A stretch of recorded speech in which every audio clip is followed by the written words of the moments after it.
ओम शांति। 11 सितंबर 2025 आज की साकार मुरली रंगीन बड़े बड़े अक्षरों में पढ़ें, सुने और मंथन करें। हम प्रतिदिन प्रातः 4 बजे, 6 बजे, शाम को 4 बजे, 8 बजे मुरली मंथन करते हैं। आप सभी भी इस मुरली मंथन में साथी व सहयोगी बन सकते हैं, जिसके लिए इसी वीडियो के डिस्क्रिप्शन बॉक्स में लिंक दिया हुआ है। आप गूगल मीट या यूट्यूब जिस भी लिंक पर चाहें आप जुड़ सकते हैं। आपको जुड़ने में किसी भी प्रकार की कोई कठिनाई हो रही है तो आप सामने जो वीडियो देख रहे हैं इसमें चलती हुई नीचे लाइन में आपको व्हाट्सएप नंबर दिखाई दे रहा है, उस पर मैसेज करके आप लिंक पुनः प्राप्त कर सकते हैं। आपका कोई प्रश्न है पूछ सकते हैं, आपका कोई सुझाव है तो वो भी आप दे सकते हैं। अच्छा, आज की साकार मुरली का सार। मीठा मीठा बाबा कहते मीठे बच्चे, तुम सारी दुनिया के क्या हो? सच्चे सच्चे मित्र। जबरदस्ती है क्या हम सारी दुनिया के सच्चे सच्चे मित्र बने, या है तो कैसे है? हम सारी दुनिया के सच्चे सच्चे मित्र कैसे हैं? क्यों बने हम सारी दुनिया के सच्चे सच्चे मित्र? कौन बताएगा? आप सारी दुनिया के सच्चे सच्चे मित्र हैं तो क्यों हैं?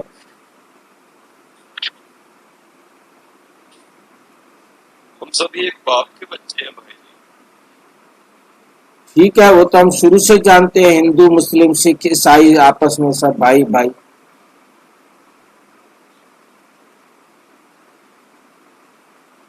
भाई भाई हैं।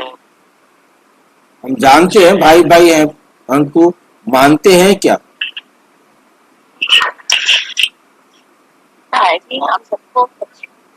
हम सबको हाँ जी सच्चा रास्ता दिखाते हैं, सच्चे बाप का सच्चा रास्ता दिखाते हैं। अच्छा, हमें सच्चे बाप का सच्चा रास्ता मालूम हो गया है, इसलिए हम सारी दुनिया को सच्चा रास्ता दिखाते हैं।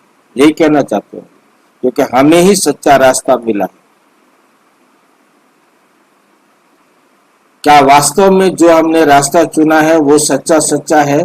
इस पर पहले विश्वास हुआ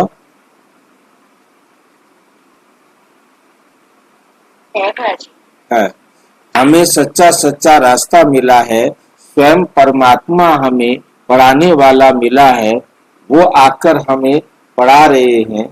तो अब हमने परमात्मा का जो रास्ता हमें मिला है वो हम हर आत्मा को दे, ताकि उसके जीवन में भी सुख आए।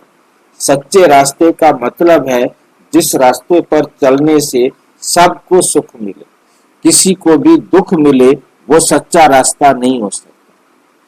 किसी भी आत्मा को यदि दुख मिलता है तो वो रास्ता सच्चा नहीं हो सकता।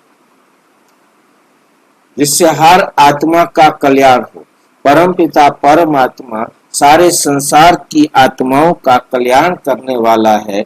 अब उसने आकर हम सबको सच्चा सच्चा रास्ता दिखाया है।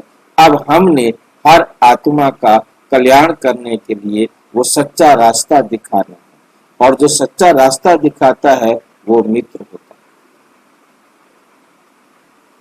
जो हमें झूठा रास्ता दिखाते हैं वो हमारे दुश्मन होते हैं। जो हमें हमारे कल्याण का मार्ग दिखाए वो है मित्र, जो हमारे विनाश का रास्ता दिखाए, अकल्याण का रास्ता दिखाए, वो है हमारे दुश्मन। और सारी दुनिया में सारी की सारी आत्माएं केवल अकल्याण के रास्ते पर चल रही हैं और सबको अकल्याण का रास्ता दिखा रही है। एक ही सारे विश्व का जो कल्याणकारी है, उसकी डायरेक्शन पर हमने सबको कल्याणकारी रास्ता दिखाना। हमारी किसी भी आत्मा के प्रति शत्रुता नहीं होनी चाहिए। अब वो हमारा बुरा करे तो हमें शत्रुता नहीं आएगी क्या?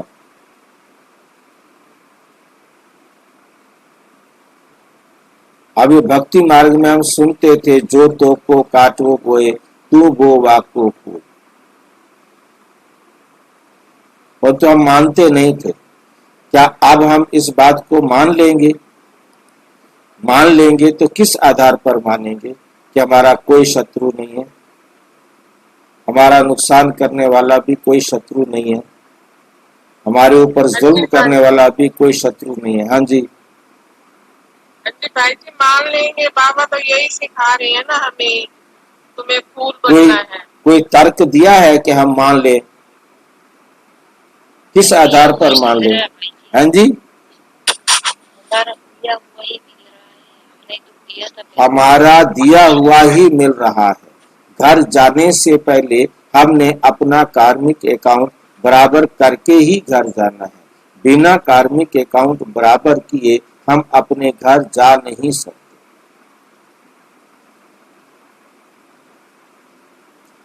ठीक है, ये हमें मिला है, जिसके आधार पर अब हमारे को कोई शत्रु नहीं।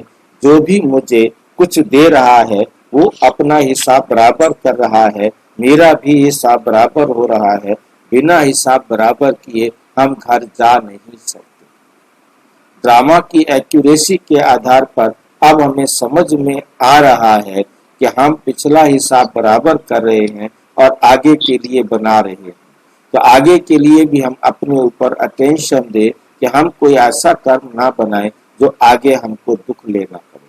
पिछला हम बराबर कर रहे हैं, आगे हम बना रहे हैं। उसने मुझे दुख दिया और मैंने भी उसे दुख दिया, तो मैंने पिछला दुख का हिसाब बराबर किया और आगे दुख देकर मैंने लिख दिया, भाई तेरा दिल करे जब भी मुझे दुख देगी।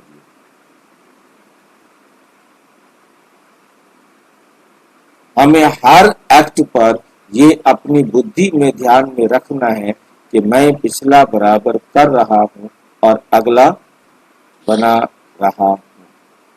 इसलिए बराबर और बनाते समय अटेंशन में रहें।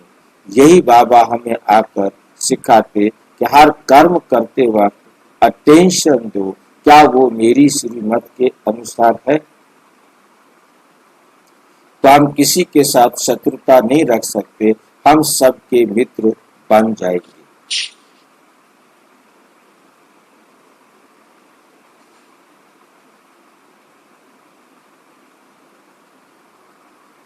प्रश्न, तुम रूहानी मिलिट्री हो,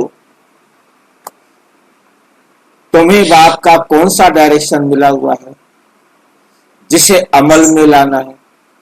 हम हैं रूहानी मिलिट्री, हमें बाबा ने कौन सा डायरेक्शन दिया है जिसको हमने अमल में लाना है? उत्तर, तुम्हें डायरेक्शन है कि बैज सदा लगा कर रखो। वैसे तो पैसे खर्च नहीं करवाता, आज पैसे खर्च करवाने वाला काम कह दिया। बैज लगा के रखो। अब 30, 40, 50, 60, 100 जितने हम पैसे खर्च करना चाहें उतना बढ़िया बैज अपने इस पर लगा। चलो, कोई भी पूछे ये क्या है, कोई भी पूछे ये क्या है, तो तुम कौन हो? तो बोलो, क्या बोलेंगे? हम सारी दुनिया से काम की अग्नि को बुझाने वाले फायर ब्रिगेड हैं। क्या बनाया आज आपको? ये जो पसंद है फायर ब्रिगेड की जो पसंद है? नहीं है पसंद? भाई जी हाँ जी, पसंद है। पसंद है भाई जी। क्या करोगे फायर ब्रिगेड बन करके? सभी जगह ज्ञान का जल बरसाएंगे। ज्ञान जल की, ज्ञान अमृत की वर्षा करेंगे।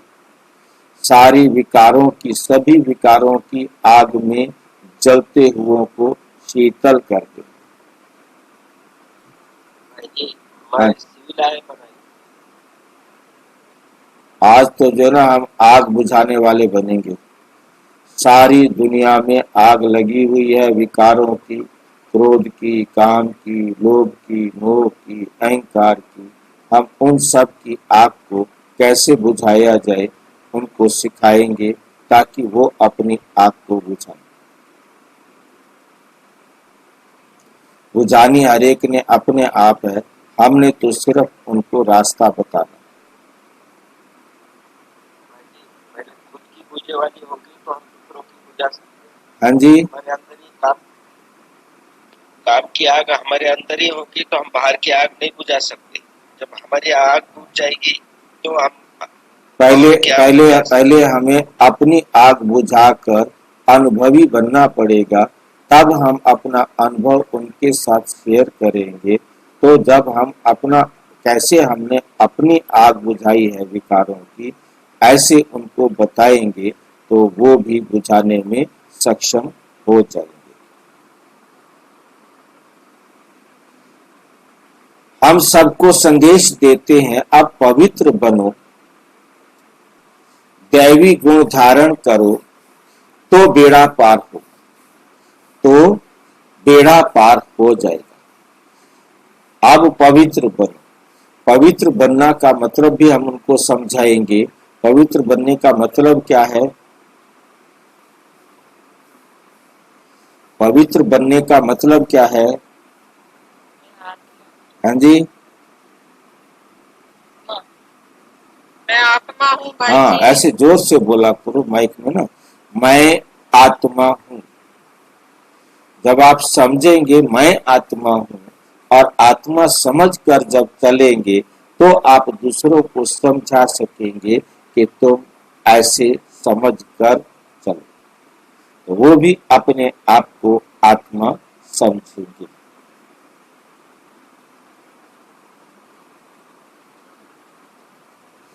ओम शांति।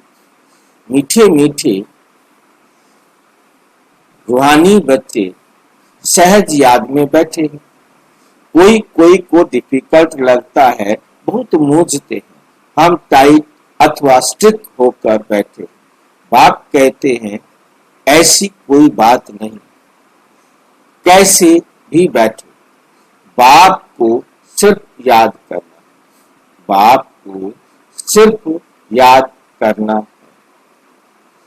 इसमें मुश्किलात की कोई बात नहीं। वो हठ योगी ऐसे टाइट होकर बैठते हैं, टांग टांग पर चढ़ाते हैं। यहाँ तो बाप कहते हैं आराम से बैठो, अकड़ कर नहीं बैठना, टाइट होकर के नहीं बैठना। कमर सीधी रखनी है, परंतु ऐसा टाइट नहीं होना कि जो एकदम अकड़ के बैठे।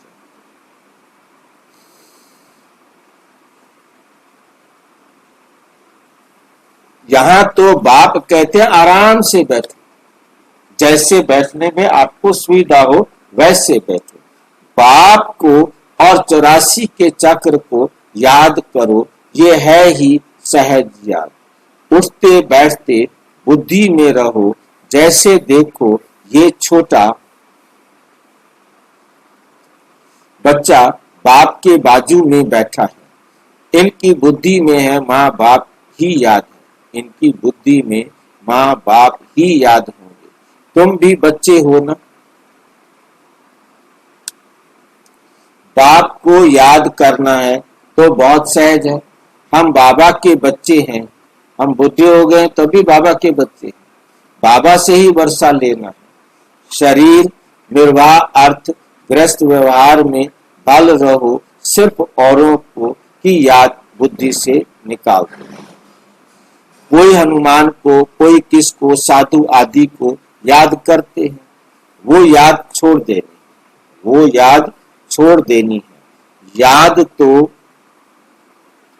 करते हैं ना, पूजा के लिए पुजारी को मंदिर में जाना पड़ता है, इसमें कहाँ जाने की भी दरकार नहीं। कोई भी मिले बोलो शिव बाबा का कहना है मुझ एक बाप को याद करो। शिव बाबा तो है निराकार, जरूर वे साकार में ही आकर कहते हैं माम एकम याद करो।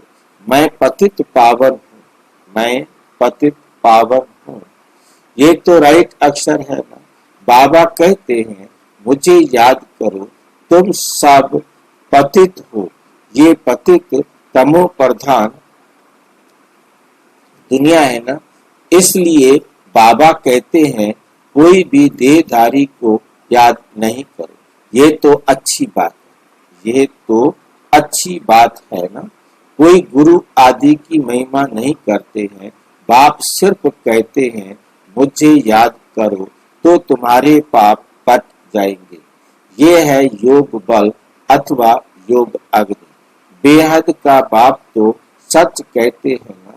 गीता का भगवान निराकार ही है, श्री कृष्ण की बात नहीं। भगवान कहते हैं सिर्फ मुझे याद करो और कोई उपाय नहीं। पावन होकर जाने से ऊंच पद पाएंगे, नहीं तो कम पद हो जाएगा। हम तुमको बाप का संदेश देते हैं, मैं संदेशी हूँ, इस समझाने में कोई तकलीफ नहीं। माताएं अहिल्याएं कुब्जाएं भी ऊंच पद पा सकती हैं, चाहे यहाँ रहने वाले हो, चाहे घर गृहस्थ में रहने वाले हो। ऐसे नहीं कि यहाँ रहने वाले जास्ती याद कर सकते हैं। बाबा कहते हैं बाहर में रहने वाले भी बहुत याद में रह सकते हैं, बहुत सर्विस कर सकते हैं। यहाँ भी बाप से रिफ्रेश होकर फिर जाते हैं तो अंदर में कितनी खुशी होनी चाहिए। इस चीची दुनिया में तो बाकी थोड़े रोज हैं, फिर चलेंगे श्री कृष्णपुरी में। कृष्ण के मंदिर को भी सुखधाम कहते हैं। तो बच्चों को अपार खुशी होनी चाहिए, जबकि तुम बेहद के बाप के बने हो, तुमको ही स्वर्ग का मालिक बनाया था। तुम भी कहते हो बाबा 5000 वर्ष पहले भी हम आपसे मिले थे और फिर मिलेंगे। अब बाप को याद करने से माया पर जीत पानी है। अब इस दुख धाम में तो रहना नहीं है। तुम पढ़ते ही हो सुख धाम में जाने के लिए, सबको हिसाब किताब चुकतू कर वापस जाना है। मैं आया ही हूँ नई दुनिया स्थापन करने, बाकी सब आत्माएं चली जाएंगी मुक्ति धाम। बाप कहते हैं मैं कालों का काल हूँ, सबको शरीर से छुड़ाए आत्माओं को ले जाऊंगा। सब कहते भी हैं हम जल्दी जाएं, यहाँ तो रहने का नहीं है। ये तो पुरानी दुनिया है, पुराना शरीर है। अब बाप कहते हैं मैं सबको ले जाऊंगा, मैं सबको ले जाऊंगा, छोड़ूंगा किसी को भी नहीं। तुम सबने बुलाया है पतित पावन आओ। भल याद करते रहते हैं, भल याद करते रहते हैं, परंतु अर्थ कुछ भी नहीं समझते। पतित पावन की कितनी धुन लगाते हैं, फिर कहते हैं रघुपति राघव राजा राम, पतित पावन सीताराम। अब शिव बाबा तो राजा बनते नहीं, राजाई करते नहीं, उनको राजा राम कहना ठीक है, रॉन्ग हो गया ना। शिव बाबा कहते मैं राम भल हूं, मैं सारे संसार की आत्माओं को आराम देने वाला हूं, परंतु मैं राजा राम नहीं बनता। क्यों नहीं बनता राजा राम? भाई जी वैसे तो हमारे दिल पे वो राज करते हैं ना भाई जी। हाँ जी, हम उनके श्रीमत पर चलते हैं, इसका मतलब कि हमारे दिल पे उन लोग राज करते हैं। किन पर? उनके दिल पर राज करते हैं या अपने दिल पर? दशरथ पुत्र राम को कह रहे भाई जी। अच्छा, दशरथ का बेटा राम था। आवाज आपको क्या हो गया? दशरथ का बेटा राम राजा कहलाता है, परंतु हाँ बोलो। राजा तो शरीर में आएंगे ना, बाबा भी राम शरीर में आते। बाबा किस में आएंगे? बाबा देह में आते ना, राजा तो देह में आएंगे ना, देहधारी ना। बाबा देह को धारण नहीं करते। राजा तो देहधारी होगा तब राजा बनेगा। शिव बाबा को तो अपना शरीर बनाना आता ही नहीं, अपना शरीर बना ही नहीं सकता, राजा कैसे बनेगा? वो राजा बन ही नहीं सकता। हाँ जी भाजी, राजा बोले तो उसका कायदा चलता है, राजा बोले तो उसकी राजाई चलती है, उसका कायदा चलता है, उसके कायदे पे चलने वाले उसकी प्रजा होती है, और उसके कायदे के हिसाब से चलने वाला तो चलाने वाला राजा होता है। तो हम शिव बाबा की हम प्रजा हैं क्या? भाई जी उसके कायदे पे चल रहे हैं ना हम। कायदे पर चलना, राजा ही है ना। बाप का कहना मानना कोई प्रजा हो जाता है, गुरु का कहना मानना कोई प्रजा हो जाता है, टीचर का कहना मानना कोई प्रजा हो जाता है? नहीं, प्रजा नहीं होता है, पर उसके कायदा तो उसका राज तो चालू है ना। सब राज चालू का मतलब नहीं है ना यहाँ। वो भी उसी कायदे को अपने लिए भी मानता है। जो नियम हमारे ऊपर लागू होते हैं वो नियम उसके ऊपर भी लागू होते हैं। वो हमारे समान है। कानून के रूप में, ड्रामा के रूप में परमात्मा और हम आत्मा में कोई अंतर नहीं। हमारी योग्यता, परमात्मा की योग्यता अलग अलग है, ये अंतर है। ड्रामा के सामने चाहे परम आत्मा हो तो चाहे हम आत्मा हो, वहां सब के लिए कानून एक ही लागू है। परमात्मा को किसी भी प्रकार की कोई छूट नहीं है। जो भी उसको छूट या सुविधाएं मिलती हैं वो उसकी अपनी योग्यता के आधार पर मिलती है। अब जैसे वो अपना शरीर नहीं बना सकता, उसके पास ये योग्यता नहीं है, वो शरीर का सुख नहीं ले सकता। हमारे पास ये योग्यता है, हम शरीर बना लेते हैं, शरीर का सुख लेते हैं। इसलिए वो राजा नहीं बन सकता क्योंकि उसके पास शरीर नहीं है। हमारे पास शरीर है, हम राजा बन सकते हैं। मेहनत करे, पुरुषार्थ करे तो राजा बन सकते हैं। इसलिए बाबा ने कहा रॉन्ग हो गया, मैं राम राजा नहीं, मुझ राम को राजा नहीं कह सकते। माला जब सिमरते हैं तो राम राम राम राम कहते हैं, उसमें भगवान की याद आती है, उसमें भगवान की याद आती है। परंतु कौन सा राम? उनकी बुद्धि सीधा दशरथ के बेटे राम पर जाती है। परंतु भगवान तो है ही शिव।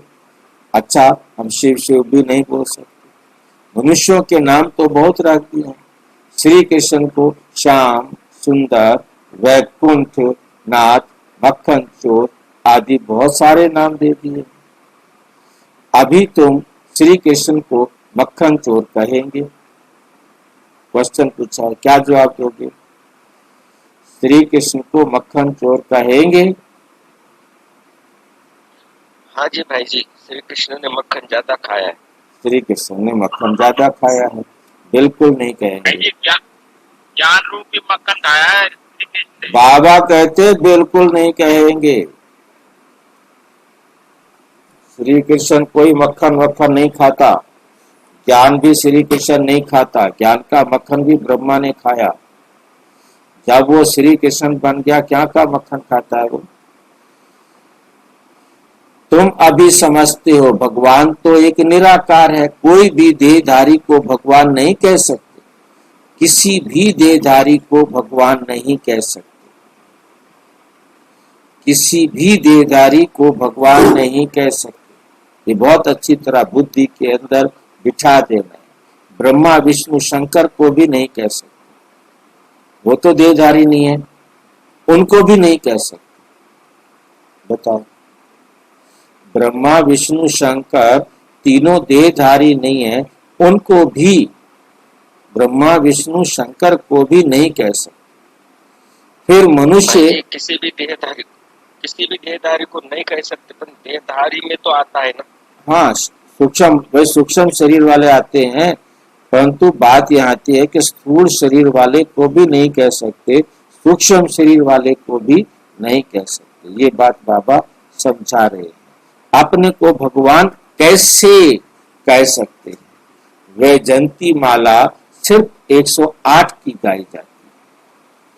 शिव बाबा ने स्वर्ग स्थापन किया, शिव बाबा ने स्वर्ग स्थापन किया, उनके ये मालिक है, जरूर उससे उन्होंने ये पुरुषार्थ किया होगा। उसको कहा जाता है कलयुग अंत, सतयुग आदि का संगम युग। ये कल्प का संगम युग, ये युग का संगम युग नहीं है, ये कल्प का संगम युग है। मनुष्यों ने फिर युगे युगे कह दिया है, अवतार नाम भी भूल कर फिर उनको ठीक कर भीतर में कण कण में कह दिया है। परमात्मा अवतार लेते हैं, ये भी भूल गए। क्या क्या भूले? एक तो परमात्मा मतलब अवतार लेते हैं, इस बात को भूलने के कारण उन्होंने परमात्मा को ठीक कर भीतर में कण कण में कह दिया। ये भी ड्रामा है। जो बात पास्ट हो जाती है उसको कहा जाता है ड्रामा। कोई से झगड़ा आदि हुआ, किसी से भी झगड़ा आदि हुआ, पास हुआ, उनका अब चिंतन नहीं करना। अच्छा, कोई ने कम जास्ती बोला, तुम उनको भूल जाओ। किसने, उसने हो सकता है ज्यादा बोल दिया हो या कम बोल दिया हो, जो कुछ उसने कहना था कह दिया ना, अब उससे भूल जाओ। ये तरीके अच्छे हैं क्या? भूल जाओ, ऐसे कह देता है बाबा जैसे कि बाबा को तो कुछ होता ही नहीं। हमारी तो आग के मारे सारा शरीर जल जाता है, दिल करता है कि उसको मार डालो, और बाबा कहता है भूल जाओ। उसने कितना बोल दिया हो, पंचायत में बोल दिया हो, सारे समाज में बोल दिया हो, तुम भूल जाओ।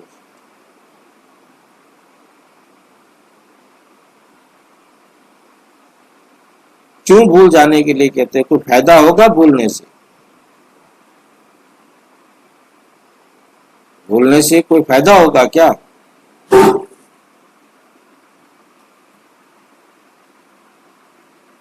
आगे दुख भी नहीं होंगे, हाँ जी, विकर्म बनता।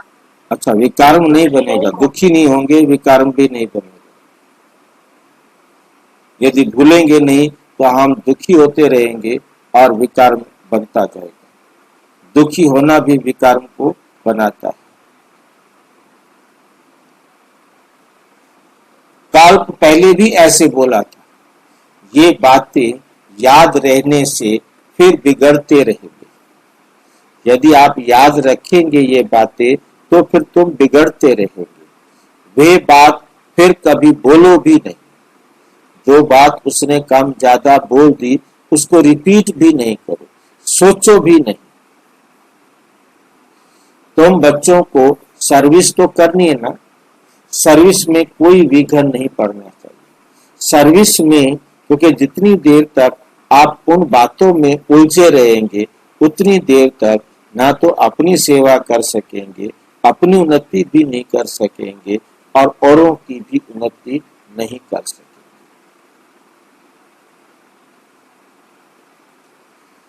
कमजोरी नहीं दिखानी चाहिए। शिव बाबा की सर्विस है ना, उनमें कभी जरा भी ना नहीं करना। शिव बाबा की सर्विस करने में कभी ना नहीं करना, नौकरी से निकाल देगा, नहीं तो अपना पद भ्रष्ट कर लेगा। बाप के मददगार बने हो तो पूरा मदद देनी चाहिए।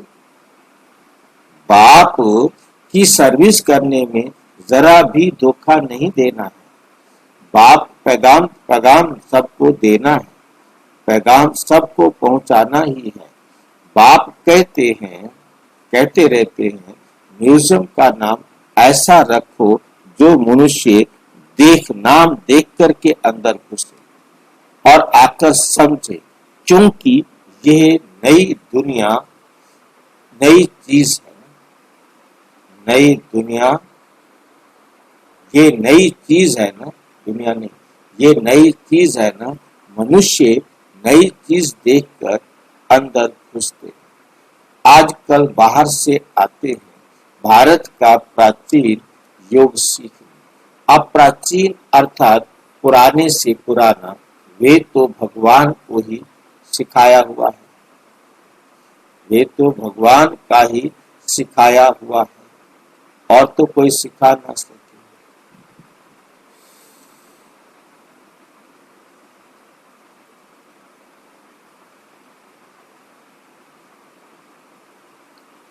वे तो भगवान का ही सिखाया हुआ है, जिसको 5000 वर्ष हुए सतयुग त्रेता में योग होता नहीं। जिसने सिखाया वे तो चला गया, फिर जब 5000 वर्ष बाद आए तब ही आकर राजयोग सिखाए।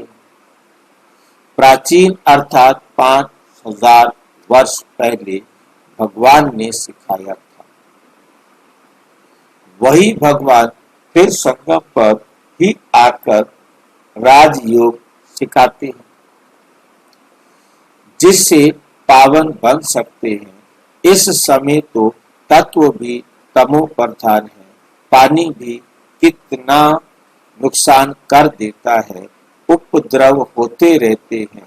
पुरानी दुनिया में सतयुग में उपद्रव की बात ही नहीं, वहां तो प्रकृति दासी बन जाती है, यहाँ प्रकृति दुश्मन बनकर दुख देती है। इन लक्ष्मी नारायण के राज्य में दुख की बात नहीं थी। सतयुग था, अभी फिर वह स्थापन हो रहा, वही अब स्थापन हो रहा।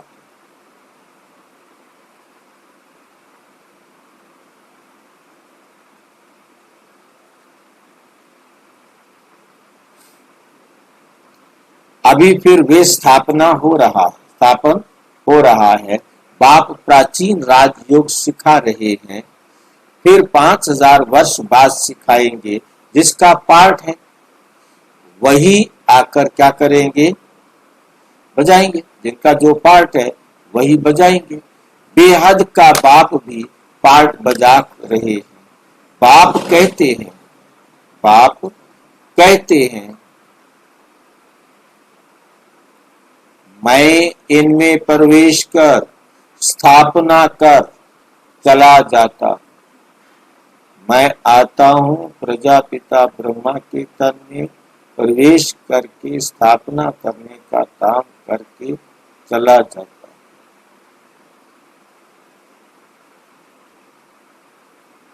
भाई जी चला जाता हूँ, अकेला थोड़ी जाएगा, हमको साथ में लेके जाएगा ना।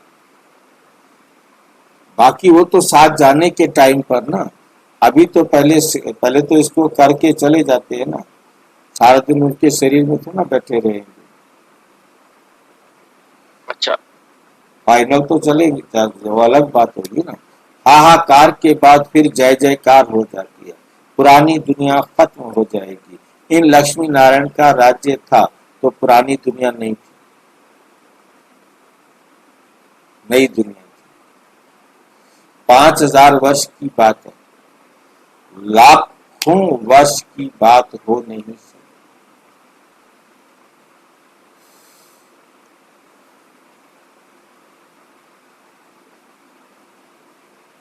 तो बाप कहते हैं सब बातों को छोड़, इस सर्विस में लग जाओ।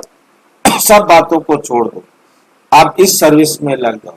अपना कल्याण करने रूठ कर सर्विस में धोखा नहीं देना। अपना कल्याण करने के लिए इस सेवा में लग जाओ, बाकी रूठ करके सर्विस में धोखा नहीं देना। तो कर लो अपनी सर्विस, मैं नहीं करता, ऐसे नाराज नहीं होना है। ये है ईश्वरीय सर्विस। ये कैसी सर्विस है? ईश्वर की सर्विस। माया के तूफान बहुत आएंगे, माया के तूफान बहुत आएंगे, परंतु बाप की ईश्वरीय सेवा में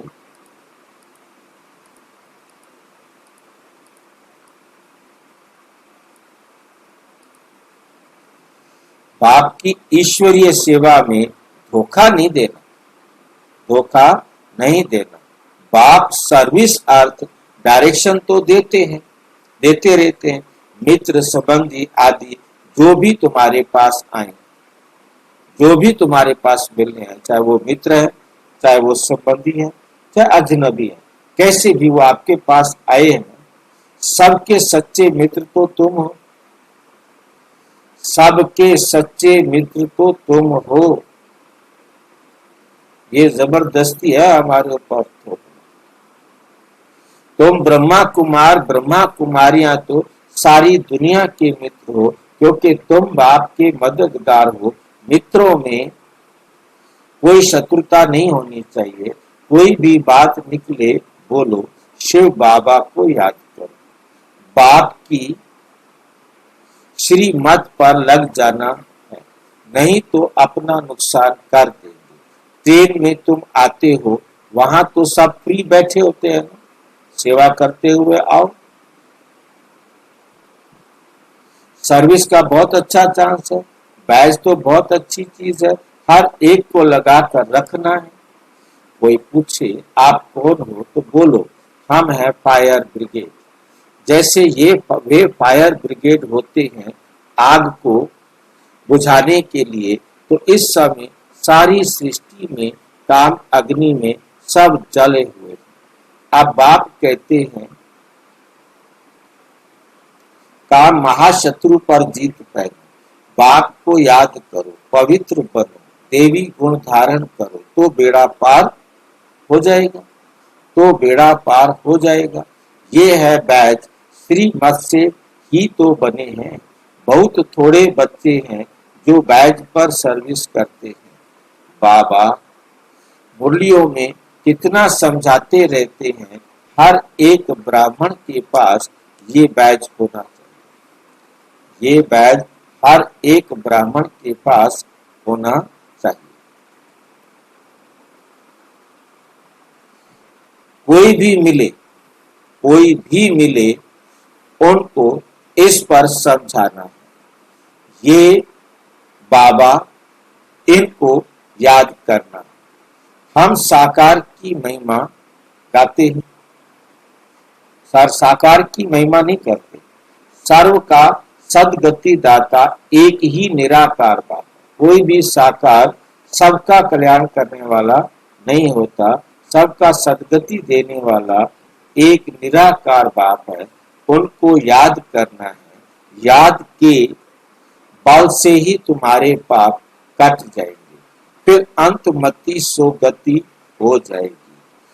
दुख धाम से सुख धाम में आ जाएगी, फिर तुम विष्णुपुरी में आ जाएंगे। कितनी बड़ी खबर, खुशखबरी है। लिटरेचर भी दे सकते हो, लिटरेचर भी दे सकते हो।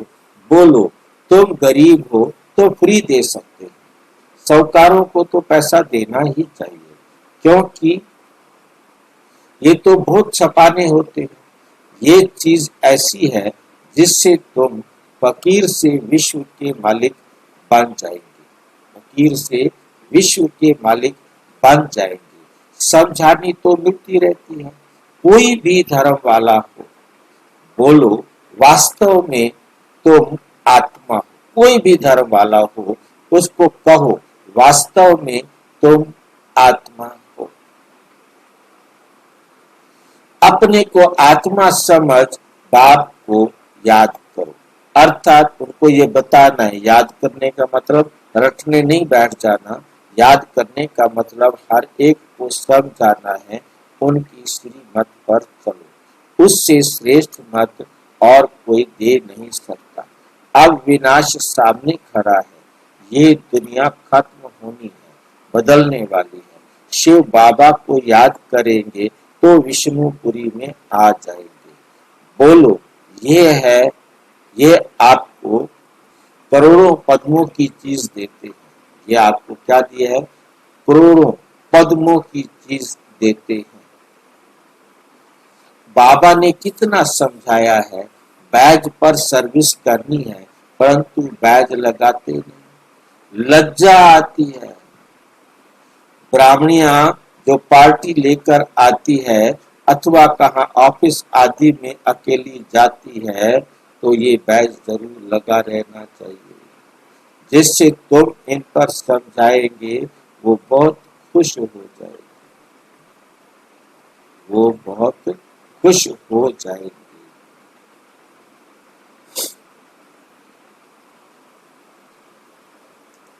बोलो, हम एक बाप को ही मानते हैं। उनको बताओ, हम एक बाप को ही मानते हैं, वही सबको सुख देने वाला है, उनको याद करो। पतित आत्मा तो जा ना सके। अब ये पुरानी दुनिया बदल रही है। ऐसे ऐसे रास्ते में सर्विस करते चलो, करते आना चाहिए। जब ट्रेन पे मधुबन आ रहे हो तो रास्ते में सेवा करते हुए आना है। ऐसे नहीं कि बस मुंह बंद करके बैठ गए सारे, किसी को भी बताना नहीं, सबको बताना। एक डब्बे में बताकर फिर दूसरे डब्बे में चले जाना। ये नहीं मैंने अपनी सीट पर बैठे हुए थे उनको तो बता दिया, अब मैं सारी गाड़ी में कैसे बाबा समझते हैं, शायद शर्म आती है, लज्जा आती है जो बैज पहन सर्विस नहीं करते हैं। एक तो बैज सीढ़ी का चित्र अथवा त्रिमूर्ति गोला और झाड़ का चित्र साथ में हो। आपस में बैठ एक दो को समझाओ। पहले क्या करो, आपस में बैठ जाओ, एक दो को समझाने लगो, तो वो भी सारे जुड़ते जाएंगे। युक्ति है ये, आपस में एक दूसरे को समझाने लगो और वो भी सुनने लगेंगे। फिर उनको समझाना शुरू कर दो, फिर वो प्रश्न पूछेंगे, उनको जवाब देना शुरू कर दो, फिर सोना चाहिए।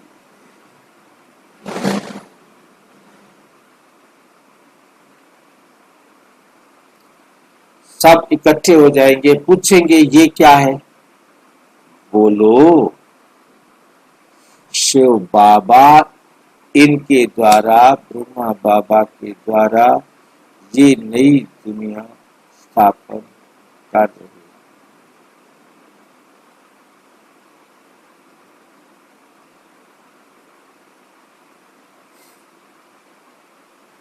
अब बाप कहते हैं मुझे याद करो, पवित्र बनो। अपवित्र तो वापस घर जा नहीं सकेंगे। ऐसी मीठी मीठी बातें सुनानी चाहिए तो खुशी से सब सुनेंगे। परंतु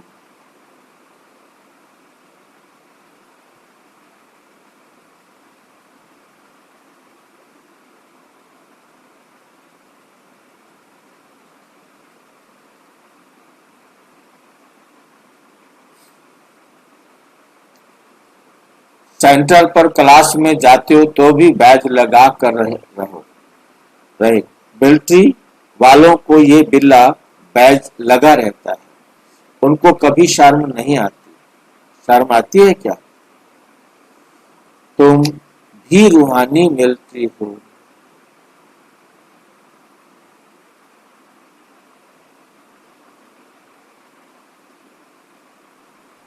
बाप डायरेक्शन देते हैं, फिर अमल में क्यों नहीं लाते हो?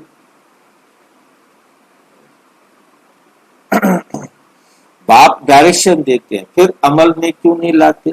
बैज लगा रहे तो शिव बाबा की याद भी रहेगी। हम शिव बाबा के बच्चे हैं। दिन प्रतिदिन सेंटर्स भी खुलते जाएंगे।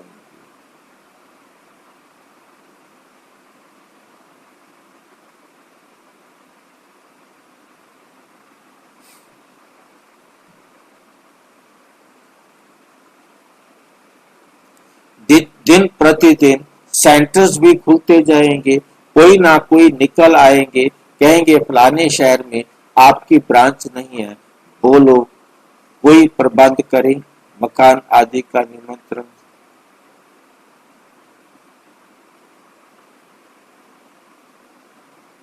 अगर सर्विस कर सकते हैं तो ठीक।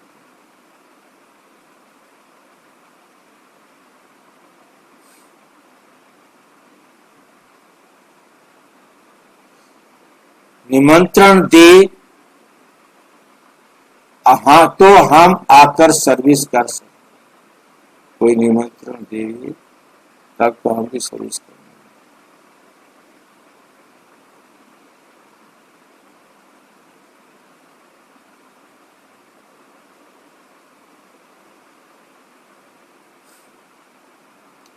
हम निमंत्रण दे तो हम आकर सर्विस कर सकते। हिम्मते बच्चे मत दो, कोई हमें निमंत्रण दे आओ हमारे यहाँ प्रोग्राम करो, कर सकते।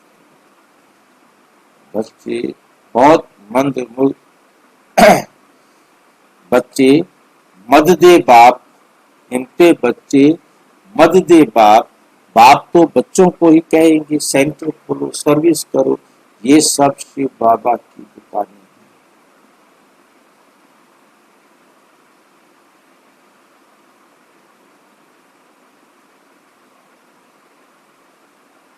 ये सर्विस तो इंटरनेट से भी हो सकती है ना? हाँ, उस टाइम तो नहीं होती थी ना। सर्विस कैसे भी करो, मेन बात है सर्विस करो। ये सब शिव बाबा की दुकान है ना, बच्चों द्वारा चला रहे हैं। अच्छा, ओम शांति।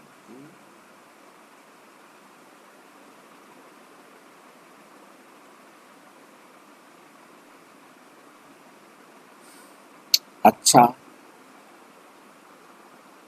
मीठे मीठे सिक्की लदे बच्चों प्रति माता पिता बाप दादा का याद प्यार और गुड मॉर्निंग। रूहानी बाप की रूहानी बच्चों को नमस्ते। हम रूहानी बच्चों की रूहानी बाप दादा नमस्ते।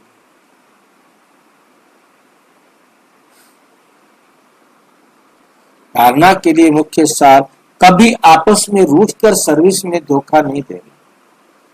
विघ्न रूपी अंश ना ना अंश।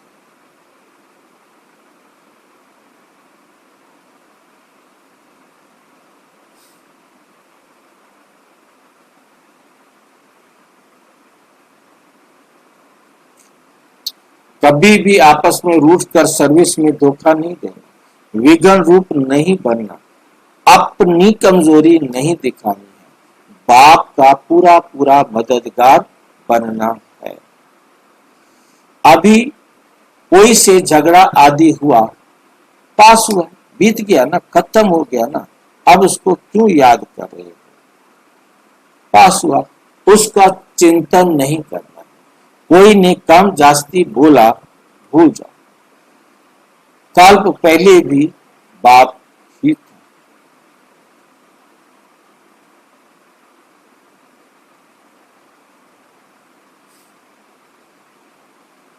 ऐसे बोला था, कल पहले भी ऐसे बोला था, वे बात होती नहीं।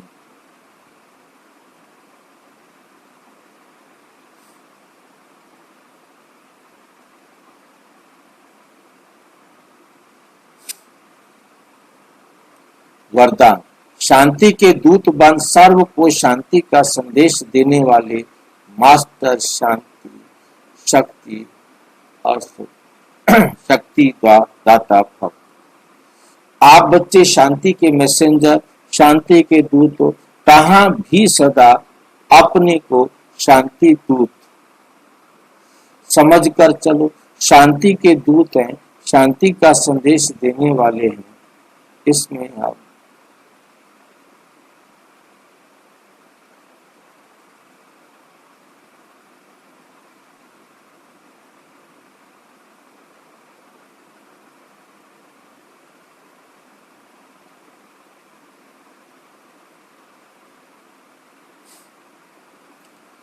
इससे स्वयं भी शक्तिशाली स्वरूप शक्तिशाली रहेंगे और दूसरों को भी शांति देते रहेंगे।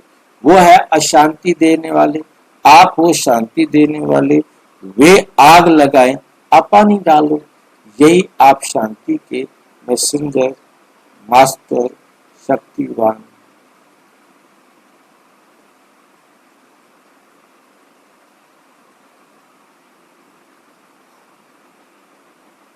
यही आप शांति के मैसेंजर, मास्टर, शांति दाता, शक्ति दाता बच्चों का कर्तव्य है।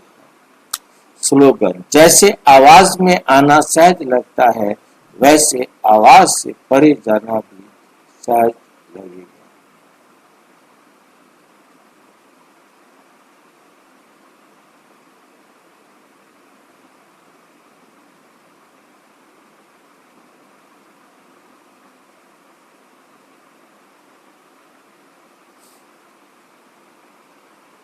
जैसे आवाज में आना सहज लगता है, ऐसे आवाज से परे जाना भी सहज। अव्यक्त इशारे, लगन की अगन को प्रज्वलित कर योग को ज्वाला रूप बना। योग में सदा लाइट हाउस और माइट हाउस की तरह।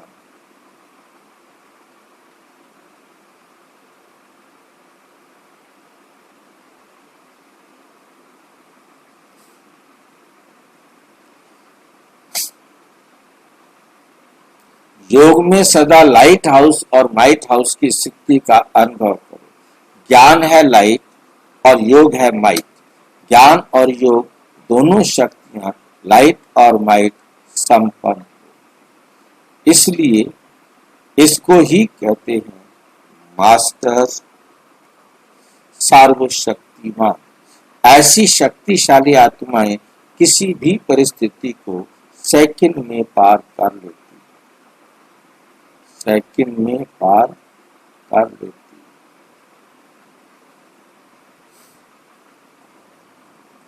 अच्छा, ओम शांति। और विस्तार से जानने के लिए प्रजापिता ब्रह्मा कुमारी ईश्वरीय विश्वविद्यालय के किसी भी सेवा केंद्र पर संपर्क करें। और यदि कोई प्रश्न है तो 9213106986 पर। ओम शांति भाई जी। ओम शांति। व्हाट्सएप करें और हाँ जी।